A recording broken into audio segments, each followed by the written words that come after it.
Kita kembali ke urusan pandemi yang saat ini mulai menggeliat, meningkat. Seperti Bosman katakan beberapa bulan yang lalu tentang Wuhan virus atau coronavirus atau apapun namanya. Yang jelas kita dapat pastikan globalis cabal memperoleh keuntungan besar dengan penyebaran man-made virus ini.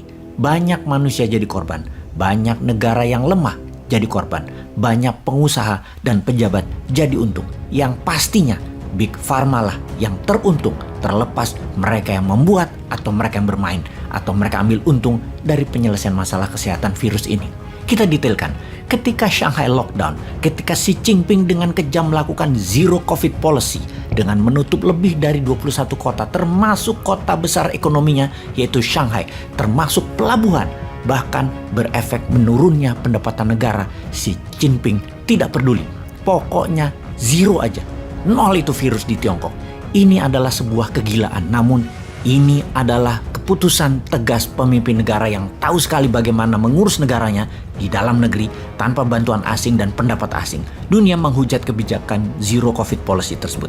Hak asasi manusia ala barat terutama yang menghujatnya.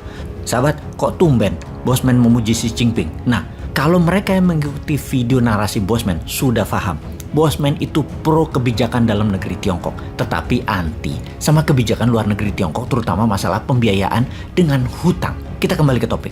Virus yang menggila di babak keempat ini, dari virus Alpha ke virus Delta, kemudian ke Omicron, dari kacamata ahli, ada dua pandangan kemarin. Kita semua mendapatkan informasi medis bahwa mutasi virus biasanya ada 3 siklus, mengacu pada virus Black Death di Asia Barat dan Eropa atau Eurasia di tahun 1346 hingga 1353. Sekitar 9 tahunan yang membuat korban jiwa 10% populasi di wilayah tersebut.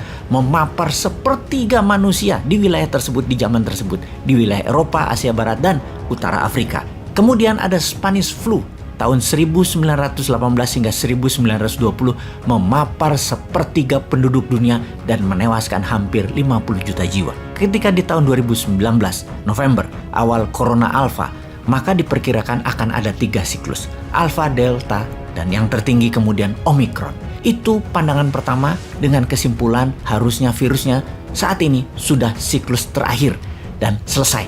Pandemi berubah menjadi endemi.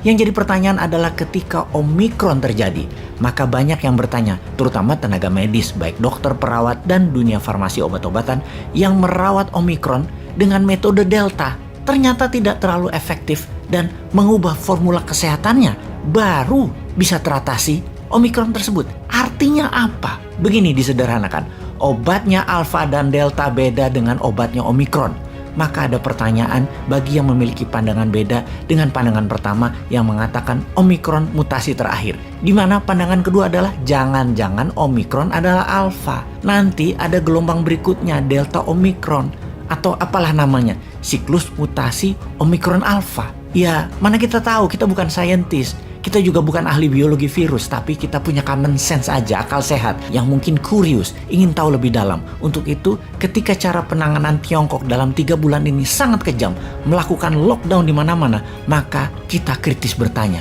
mereka pasti tahu sesuatu yang kita tidak tahu nih sepertinya. Di dalam video narasi Bosman beberapa bulan yang lalu sudah mengatakan, karena Bosman dari awal sudah mengatakan Omicron adalah Alpha, alias cara pandangnya adalah 2 virus itu berbeda. Sedikit setidaknya, bukan sama. Kalau sama, Omicron terakhir mutasinya. Kalau beda, ambiar itu dunia. Kita harus siap, itulah pernyataan yang berkali-kali diucapkan. Dan strategi bernegaranya apa? Meninggikan imunitas itu wajib dan keharusan. Kita lanjut dulu kemungkinannya. Dan kita harus melihat dari kemungkinan terburuk. Setelah kita melihat kemungkinan terburuk, lalu kita bertanya dan kita mencari solusinya apa. Ketika kita menemukan solusinya, kita bisa menjadi yang terdepan, kita bisa menjadi yang terunggul. Itulah tujuan informasi ini disebarkan. Kita harus menjadi yang terunggul, jangan jadi korban terus. Jangan sampai ambiar bernegaranya, jangan sampai konflik rakyatnya, jangan sampai miskin dan berhutang negaranya, dan jangan sampai tidak berdaulat negaranya karena tidak punya strategi mengantisipasi masalah ini. Kita melihat yang terburuk dulu, mudah-mudahan salah dan tidak terjadi. Tetapi kalau terjadi, apa solusinya? Kita lanjutkan. Secara teknis, virus bermutasi, maka cangkangnya ya manusia juga.